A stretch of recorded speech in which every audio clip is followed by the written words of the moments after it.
Hi, welcome to global cuisine. Wow, ఏమి రుచి!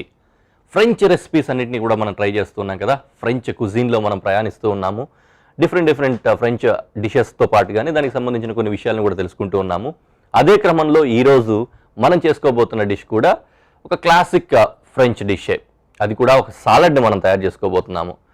ఈ పర్టికులర్గా ఈ సాలడ్లో వాడే ఇంగ్రీడియంట్ని చూస్తే మనకు ఎక్కువ నార్త్ ఇండియా కనిపిస్తూ ఉంటుంది, కానీ మనం వాడినా కూడా నార్త్ ఇండియన్స్ ఎక్కువ వాడుతూ ఉంటారు. కానీ ఎక్కువ ఈవెన్ ఫ్రెంచ్ పీపుల్ కూడా ఈ లెంటల్స్ నేను చెప్పబోయేది లీక్ చేసేసాను. సో ఆ లెంటల్స్ని వాడుతూ ఉంటారు. సో మనం చేసుకోబోతున్నది అంటే పేరు చెప్పేసి మనం స్టార్ట్ అయిపోతే మాట్లాడుకుంటూ చేసుకుంటూ వెళ్ళిపోదాం. కాబట్టి దాని పేరు లెంటల్ సాలడ్. ఈ లెంటల్ సాలడ్కి కావాల్సిన ఇంగ్రీడియంట్స్లో ఫస్ట్ లెంటల్స్ ఉన్నాయి. రాజ్మా అంటాం మనం, అదే లెంటల్స్, లేకపోతే రెడ్ బీన్స్ అని కూడా అంటారు వీటిని. ఇది మనం హాఫ్ బాయిల్ చేసి పెట్టుకున్నాను, ఎందుకంటే వంట ఇప్పుడు మనం చేసేటప్పుడు షోలో ఈజీగా అయిపోతుందనే ఉద్దేశంతో. జనరల్గా మామూలుగా వాడినా కూడా ఉడికేంత వరకు ఉడికేటప్పుడు చూసుకోవాలి. హాఫ్ బాయిల్ వాడుతున్నాను ఇక్కడ. ఉల్లిపాయ ఒకటి, ఆనియన్, అలాగే ఫ్రెంచ్ మస్టర్డ్ పేస్ట్ ఇక్కడ వాడుతున్నాను. ఫ్రెంచ్ స్టైల్లో ఉంటుంది మస్టర్డ్ పేస్ట్. మనం ఇప్పుడు చేస్తుంది కూడా ఫ్రెంచ్ కుకింగే కాబట్టి దానికి సరిపోయే విధంగా. అలాగే ఇక్కడ వెనిగర్కి లాగానే వాడుకోవడానికి నిమ్మకాయ ఒకటి ఉంది, లెమన్, దీంతో వెనిగర్ తయారు చేసుకుంటాం. అలాగే ఒక బే లీఫ్ ఉంది. వెరీ సింపుల్గా చేసుకోదగిన ఒక మంచి ప్రోడక్ట్ ఇది, మంచి డిష్ ఇది. దీనికోసం మనం ఏంటంటే ఫస్ట్ వీటిని ఉడకబెట్టుకోవాలి కాబట్టి పాత్ర ఒకటి పెట్టుకొని ఉడికించుకుందాం. ఆయిల్ పెట్టేసి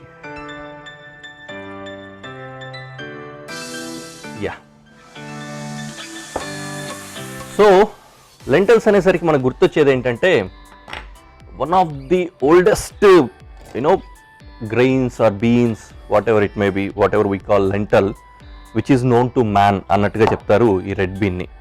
ప్రీ హిస్టారిక్ టైమ్స్ అంటాం కదా, అసలు నాట్ సెంచరీల్లో అని సరదాగా అంటాము. అలాగే ప్రీ హిస్టారిక్ టైం నుంచి కూడా మానవ జాతికి, మనిషికి పరిచయమైన ఒక లెంటల్ కింద దీన్ని చెప్తూ ఉంటారు, ఓ బీన్ కింద.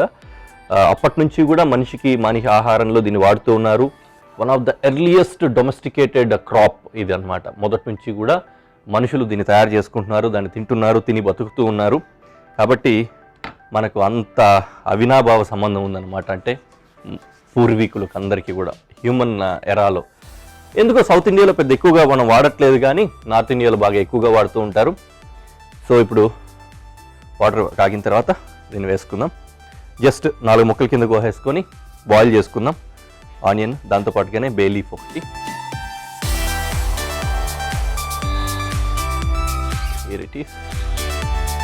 అండ్ రాజ్మా. వాటర్ ఎక్కువ ఇలా ఉంది, కొద్దిగా వంపేస్తా.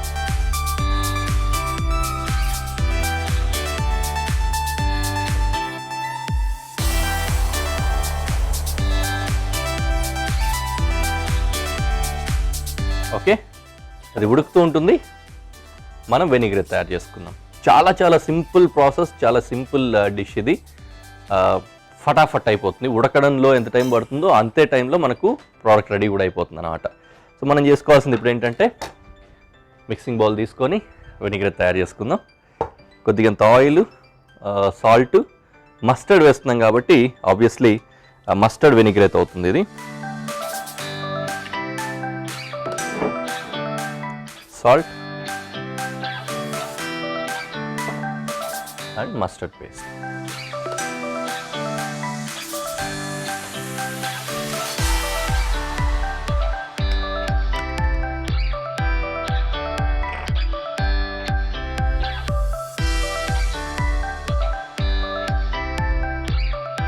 తర్వాత లెమన్.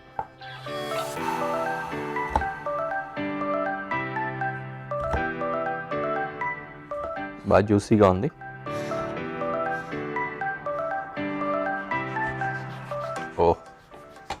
ఇది ఎక్కువ క్వాంటిటీ ఉంది కాబట్టి మొత్తం అంతా వేస్తున్నాను. డ్రెస్సింగ్కి యూజ్ అవుతుంది. సాలడ్ అంటున్నాం కదా, obviously you're going for dressing. ఇవన్నీ అడ్డున్నాయి.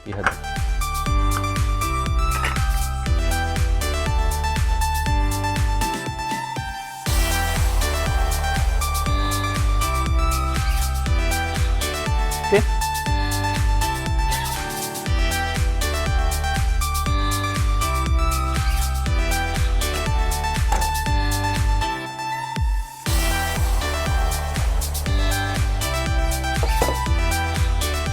నిజంగా ఎంత క్లాసీ కదా అసలు, ఏం చెప్పకపోతే ఏం అనిపించదు. కానీ ఈ డిష్ గురించి చెప్పుకున్నట్లయితే, మాట్లాడుకున్నట్లయితే పర్టికులర్గా మనం one of the oldest culinary స్టైల్స్లో ఒకటి ఏంటంటే ఉండేది ఫ్రెంచ్ కుకింగ్ అనమాట. ఫ్రెంచ్ రెసిపీస్ కానీ ఫ్రెంచ్ కల్నరీ స్టైల్స్ అనేవి ప్రపంచంలో ఈ మోడ్రన్ కుకింగ్కి ఆజ్యం పోసినవి అనమాట అవన్నీ కూడా.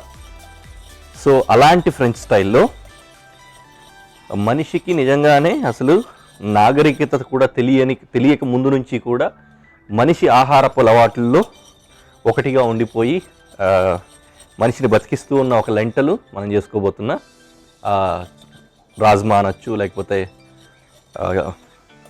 రెడ్ బీన్ అని కానీ ఇట్లాంటివి అంటూ ఉంటాం కదా, అది ఏదైనా కూడా.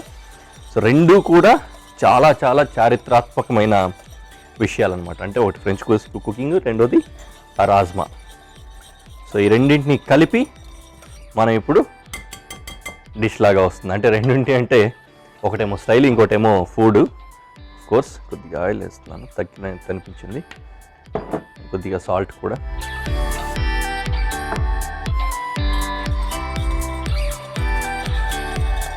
దేర్ యూ గో, రెడీ అయిపోయింది. ఇది కుకింగ్ చూసుకొని ఆల్రెడీ నేను రాజ్మాని అయితే కుక్ చేసి పెట్టుకున్నా. హాఫ్ కుక్ అయిపోయింది కదా, ఇంక మిగిలిన హాఫ్ కుక్ అవ్వాలి. ప్లస్ ఉల్లిపాయలు కొద్దిగా అంతా కుక్ అవ్వాలి, బే లీఫ్ కుక్ అవ్వాలి. ఇది అయిన తర్వాత నెక్స్ట్ ప్రాసెస్లోకి వెళ్దాం.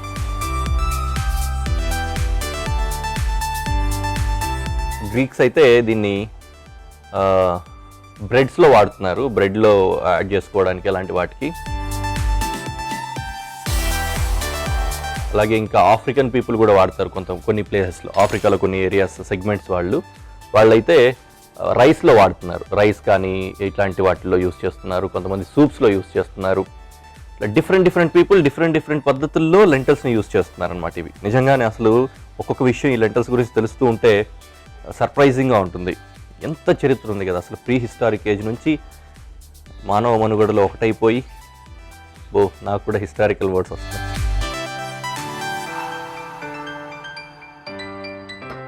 అలా ఉంటుందన్నమాట. ఓకే, ఎనీవే రెడీ అయిపోయింది కుకింగ్ ప్రాసెస్. లాస్ట్ ఇంకొద్దిగా డ్రై అయిపోయిన తర్వాత, శుభ్రంగా నీళ్ళంతా వడిగిపోయిన తర్వాత, ఈలోపు కొద్దిగా ఆరుతుంది కూడా కదా, డ్రెస్సింగ్ వేసుకొని కలిపేసుకుందాం.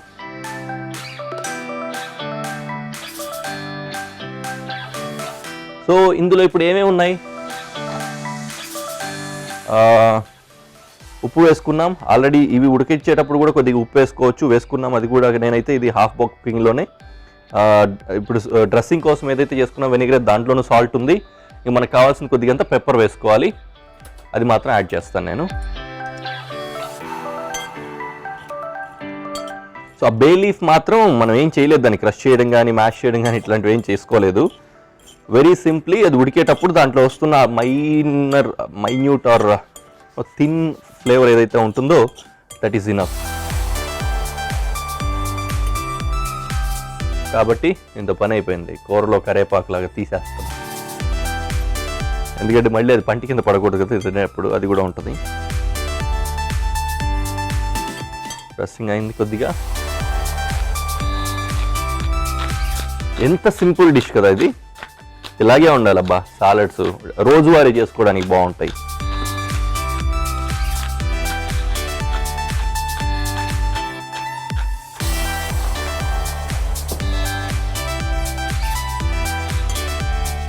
There you go. వండడాలు అయిపోయాయి, కలపడాలు అయిపోయాయి, మొత్తం అయిపోయింది కదా.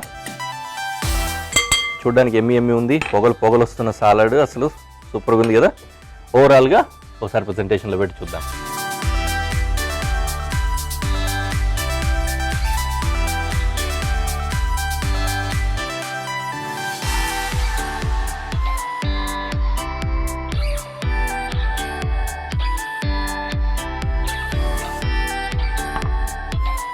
గుగ్గిలిలాగే ఉంది కదా, అలా ఏం అనుకోకండి.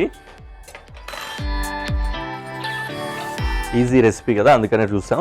చక్కగా ఉంది.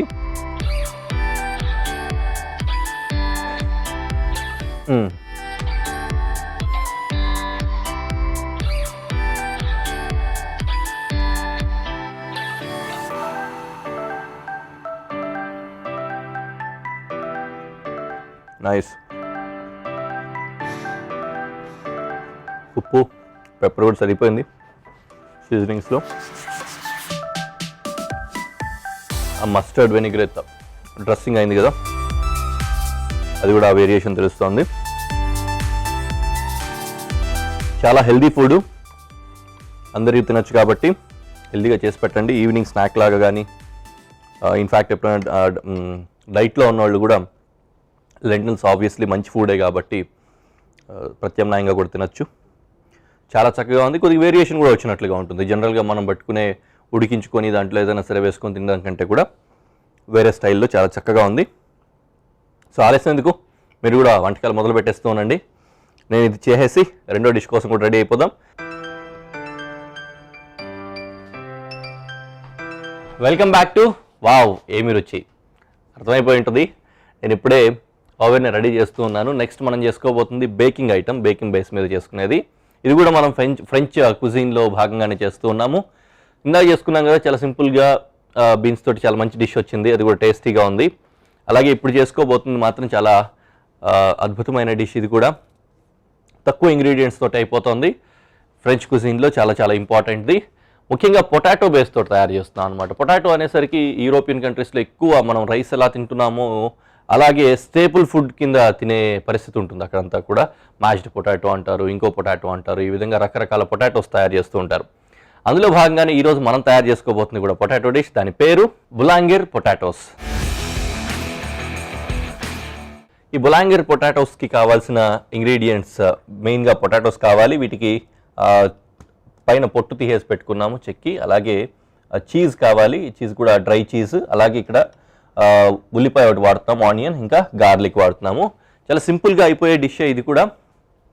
కొద్దిగంత మ్యారినేట్ తయారు చేసుకొని పొటాటోస్కి మ్యారినేట్ చేసుకొని బేక్ చేసుకుంటాం. వేరే ప్రాసెస్ ఏం లేదు, చాలా సింపుల్ డిష్ ఇది. ఫస్ట్ అయితే చాపింగ్ రిక్వైర్మెంట్ ఉంటుంది. గార్లిక్ ఇంకా ఆనియన్ చాప్ చేసుకుందాం. చాలా ఫైన్ చాపింగ్ కావాల్సి వస్తుంది మ్యారినేషన్ కోసం కదా. ఎంత పలుచగా వీలైతే అంత పలుచగా కట్ చేసుకొని పెట్టుకోవాలి.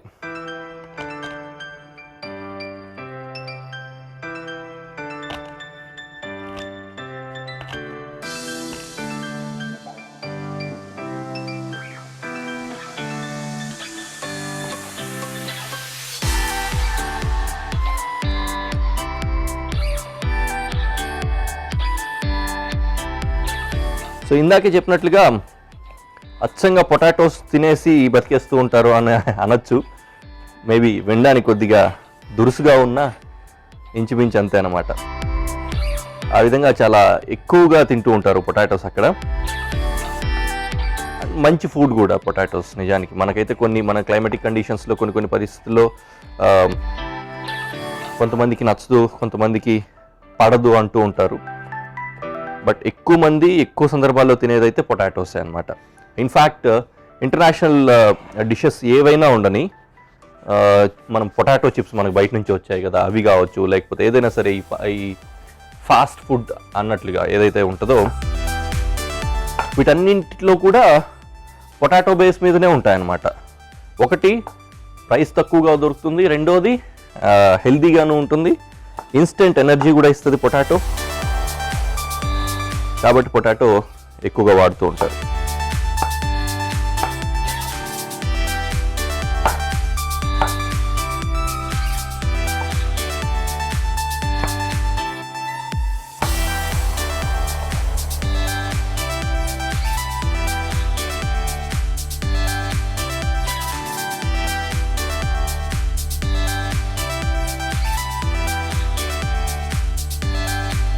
సో లాస్ట్ పొటాటోస్ గురించి ఏ పొటాటోస్ తింటారు, ఏంటి, ఏ రకాలుగా పొటాటోస్ని తయారు చేసుకుంటారు అంటే వినడానికి కూడా వెరైటీగా ఉంటాయి. బేక్డ్ పొటాటోసు, మ్యాష్డ్ పొటాటోసు, ఏదో పొటాటో డూషి, జాకెట్ పొటాటోసు, ఇట్లా రకరకాల పొటాటోసు ఏదో ఒకటి పొటాటో బేస్ మీద తయారు చేసుకుంటారనమాట. ఇప్పుడు మనం చేస్తుంది ఈ విధంగా స్లైస్ చేసుకొని ఆ స్లైసెస్ అంతా కూడా పేర్చుకొని లేయర్స్గా వస్తుంది అనమాట. లేయరింగ్ పొటాటోస్ తోటి, ఆ లేయర్స్ తోటే మనము చీజ్ వేసుకొని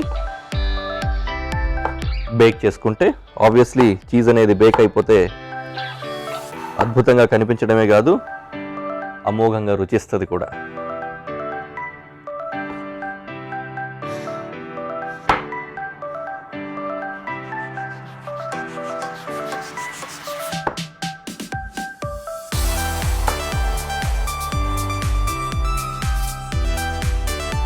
హియర్ ఇట్ ఈస్.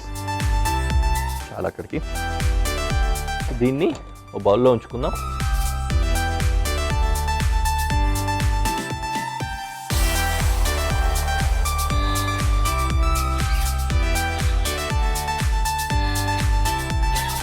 తర్వాత మిక్సింగ్ బౌల్ తీసుకొని మ్యారినేట్ రెడీ చేసుకుందాం.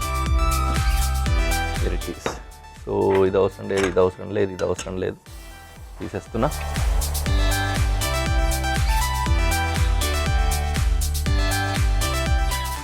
కొద్దిగా ఆయిల్,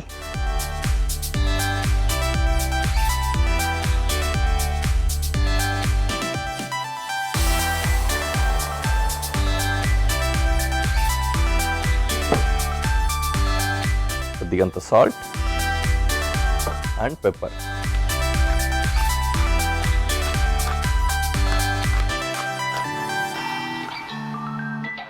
దీంట్లో గార్లిక్ ఇంకా ఆనియన్ వేసేసుకొని మ్యారినేట్ రెడీ చేసుకుంటున్నాం.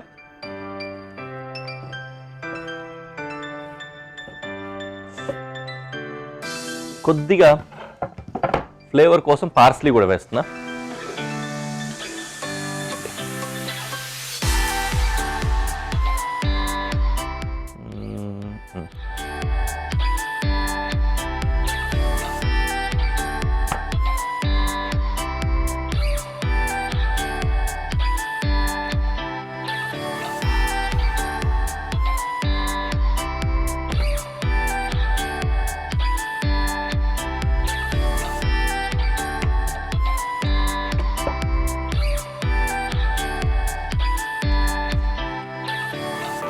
సో చక్కటి మ్యారినేట్ రెడీ అవుతుంది. మ్యారినేట్తో పొటాటోస్ అన్నిటిని కూడా మ్యారినేట్ తయారు చేసుకుంటాం.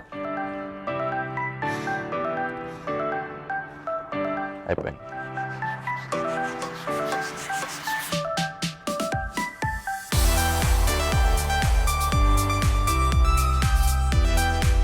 ఆల్మోస్ట్ ఇవేవైతే అతుక్కొని ఉన్నాయో అవి అతుక్కోవడం విడిపోయిందంటే ఆ అప్లికేషన్ వచ్చేసినట్లుగానే మ్యారినేట్ అంతా అంటుకుపోద్ది దానికి. మన పని అయిపోయినట్లు అనమాట అక్కడికి మ్యారినేషన్ వరకు.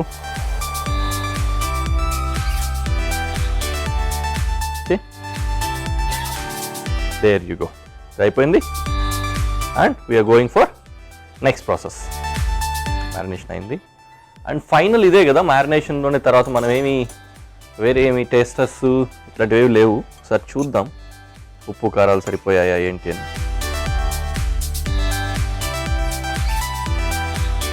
ఉల్లి కారమే కలుస్తుంది. ఫ్రెష్గా చాలా కారంగా ఉంది.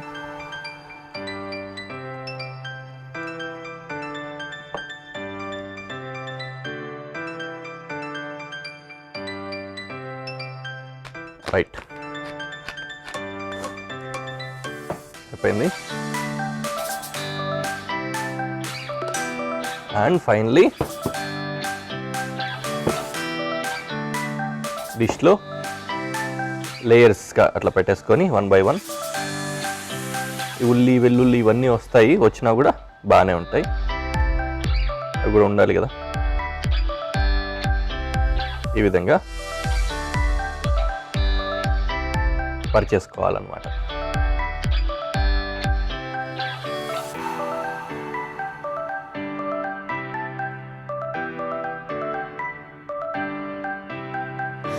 సో ఈ బౌల్లో అయితే డిష్ చాలా చిన్నదిగా ఉంది కాబట్టి ఎక్కువ పట్టట్లేదు. నేను మిగిలినవన్నీ కూడా దీంట్లో పెడతాను. మీకు చూడడానికి బాగుంటుంది కదా, అవి దీంట్లో పెడుతున్నాను.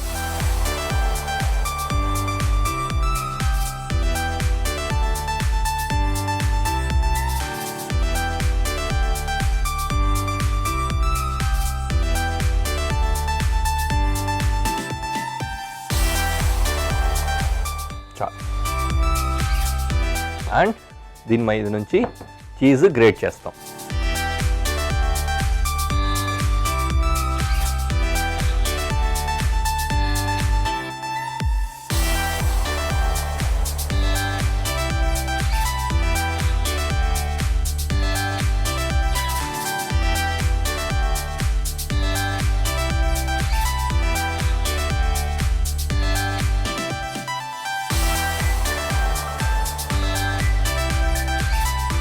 సో ఈ చీజ్ లోపలికే ఉండాలి, బయట అంచుల మీద పడకూడదు. ఒకవేళ పడినా కూడా తీసేద్దాం తర్వాత.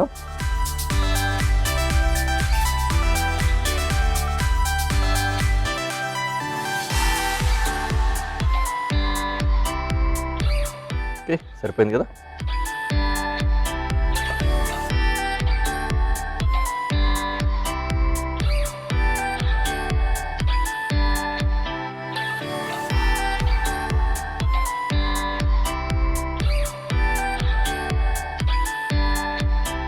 ఓకే, సో దీన్ని ఇలాగే తీసుకెళ్ళి ఆల్రెడీ ఓవెన్ నేను ఫుల్ టెంపరేచర్ 250 degreesలో ఆల్రెడీ పెట్టి ఉంచుకున్నాను. 250లో ఉంది, దీని లోపల పెట్టేస్తాను. అది అయిన తర్వాత ఒకేసారి ప్రజెంటేషన్లో కలుద్దాం.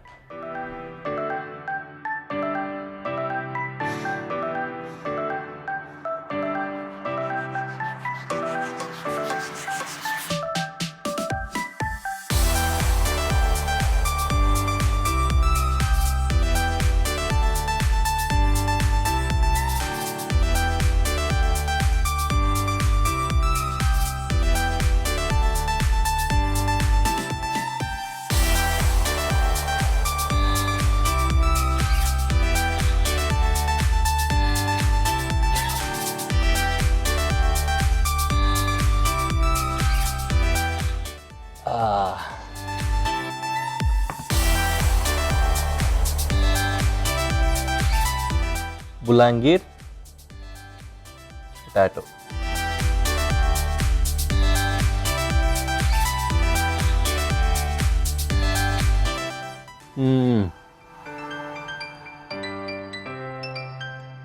చీజ్ ఒక్కటి చాలండి, దేనికైనా మంచి టేస్ట్ తీసుకొచ్చేస్తుంది.